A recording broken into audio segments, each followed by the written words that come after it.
This is the Introduction to Anthropology, Part 2.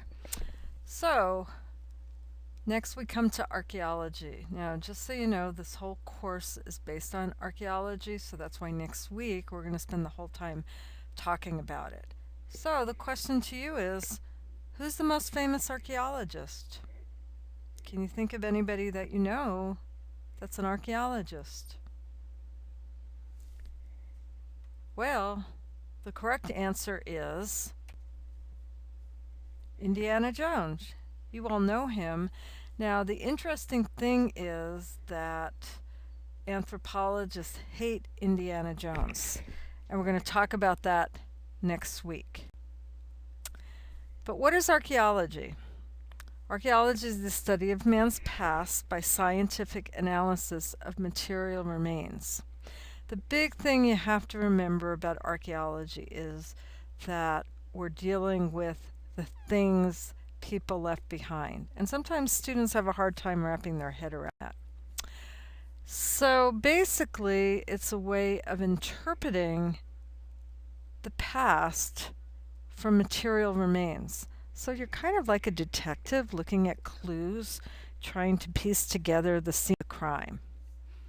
So next week we're going to talk about it, but this is a little teaser. There's a few terms you need to know. What do you call those objects right here to the right? I'll give you a hint.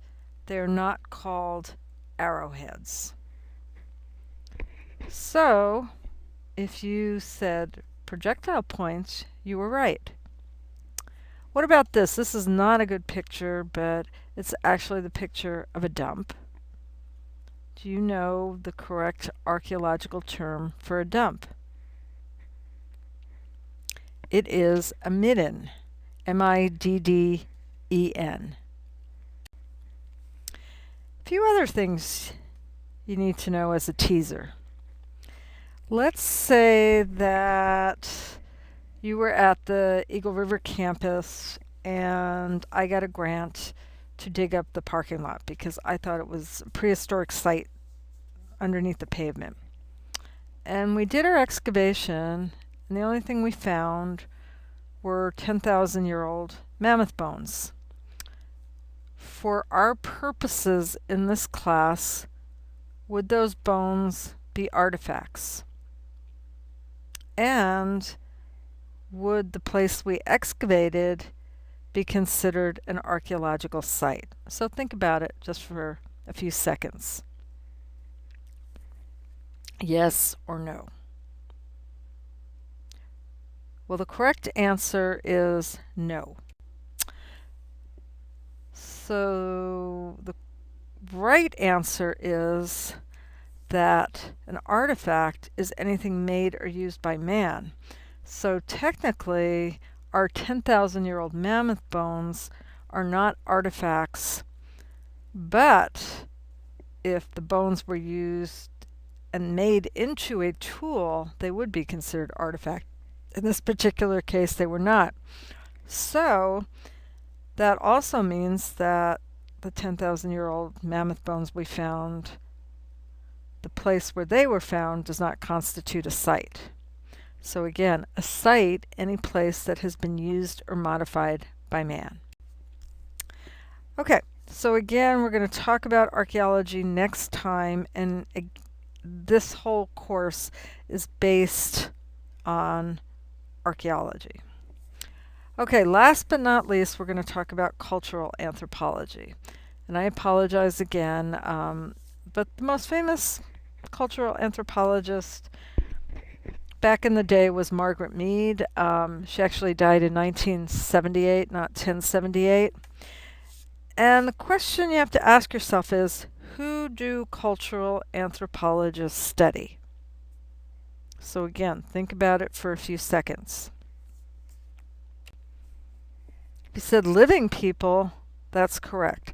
So the cultural anthropologists are the ones that up here in Alaska might be studying subsistence, working with Alaska natives, that type of thing.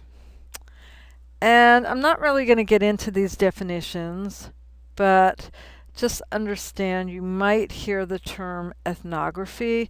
That just means when somebody, an anthropologist, studies a particular culture. Ethnology is a little bit more complicated. Throw in statistical tables, throw in some theory, that's an ethnology. And ethnohistory is the merging of history and ethnography. Like I said, we're not really going to talk a whole lot about cultural anthropology, but we're going to use the categories that are used in cultural anthropologists and apply them to ancient nations. So here's a stereotype. Although nervous, the Dickersons were well received by this tribe of unique headhunters. It was Pookie, regrettably, that was to bear the brunt of their aggression. A little bit of a joke again. Now, the cultural anthropologists were the ones that went into these areas looking for tribes that had never had contact with modern humans. What's the problem with that now? There really aren't any more of those. And we'll just talk about culture for a second. So, what is culture if we're talking about cultural anthropology? Well, it's everything that is shared and learned and done as members of a society,